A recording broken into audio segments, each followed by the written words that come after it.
మరి కాసేపట్లో Telangana CM Revanth Reddy Delhi వెళ్లనున్నారు. Parliament ఎన్నికల్లో గెలుపే లక్ష్యంగా కాంగ్రెస్ పార్టీ చేపట్టిన కార్యక్రమానికి సీఎం, డిప్యూటీ సీఎంలు హాజరు కానున్నారు.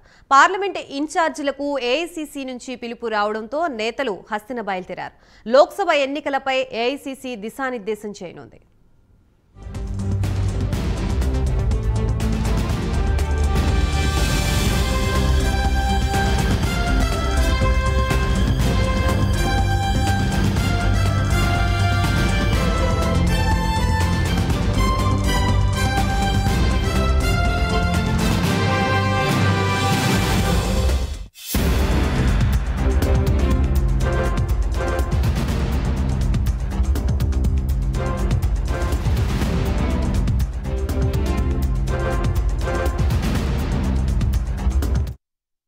మరి కాసేపట్లో తెలంగాణ సీఎం రేవంత్ రెడ్డి ఢిల్లీ వెళ్లనున్నారు. పార్లమెంట్ ఎన్నికల్లో గెలుపే లక్ష్యంగా కాంగ్రెస్ పార్టీ చేపట్టిన కార్యక్రమానికి సీఎం, డిప్యూటీ సీఎంలు హాజరు కానున్నారు. పార్లమెంట్ ఇన్ఛార్జీలకు ఏఐసీసీ నుంచి పిలుపు రావడంతో నేతలు హస్తిన బయలుదేరారు.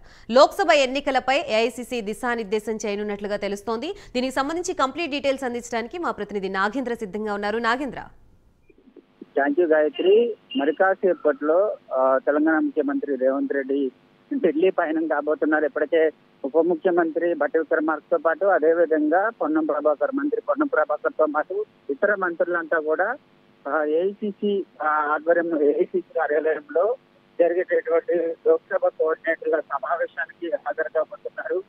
ముఖ్యంగా మధ్యాహ్నం జరిగేటటువంటి ఈ సమావేశంలో లోక్సభ ఎన్నికల ఎజెండా లక్ష్యంగా ప్రస్తుతం ఏఐసీసీ కోఆర్డినేటర్ల సమావేశం జరుగుతుంది. ఈ సమావేశంలో దేశవ్యాప్తంగా ఉన్నటువంటి రాష్ట్రాలకు సంబంధించినటువంటి ఏఐసీసీ కోఆర్డినేటర్లు అంతా కూడా ఈ సమావేశంలో పాల్గొనబోతున్నారు. ఎందుకంటే ఇప్పటికే రాష్ట్ర వ్యాప్తంగా కూడా తెలంగాణ రాష్ట్రంలో లోక్సభ ఎన్నికలకు సంబంధించినటువంటి అంశం పైన ప్రధాన ఎజెండాగా తీసుకుని రాబోయేటటువంటి లోక్సభ ఎన్నికల్లో గెలిపే లక్ష్యంగా దాదాపు 12 లోక్సభ స్థానాలను కైవసం చేసుకోవాలనేటటువంటి లక్ష్యంగా ఇప్పటికే తెలంగాణ ముఖ్యమంత్రి రేవంత్ రెడ్డి తెలంగాణ కాంగ్రెస్ నేతలందరికీ కూడా దిశానిర్దేశం చేయడం జరిగింది.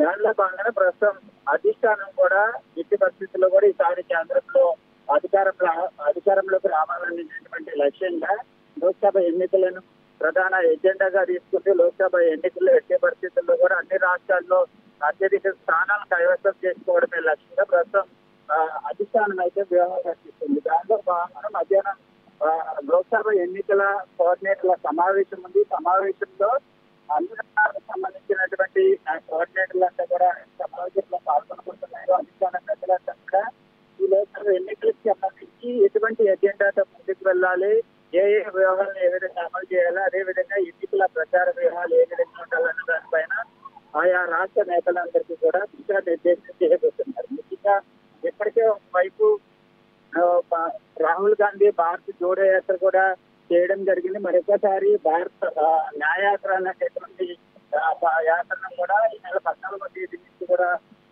మరొకసారి 2వ విడత యాత్రను కూడా ప్రారంభించబోతున్నారు. ఈ యాత్రకు సంబంధించినటువంటి అంశంలో కూడా ఆయా రాష్ట్రాలకు సంబంధించినటువంటి నేతలకి ఇప్పటికే రూట్ మ్యాప్ ని విడుదల చేసినటువంటి నేపథ్యంలో ఈ లోక్సభ ఎన్నికలకు ఈ న్యాయయాత్రను కూడా ఉపయోగించుకోవాలి అనేటటువంటి ప్రధాన ఉద్దేశంతో అధిష్టానం ఉంది. కాబట్టి ఈ కోఆర్డినేటర్ల సమావేశంలో లోక్సభ ఎన్నికల ఎజెండాతో పాటు మరోవైపు రాహుల్ గాంధీ చేపట్టేటువంటి న్యాయయాత్రకు సంబంధించినటువంటి అంశం పైన కూడా ప్రధానంగా చర్చించేటటువంటి అవకాశం అయితే కనిపిస్తుంది. Right. Thank you for the update Nagendra.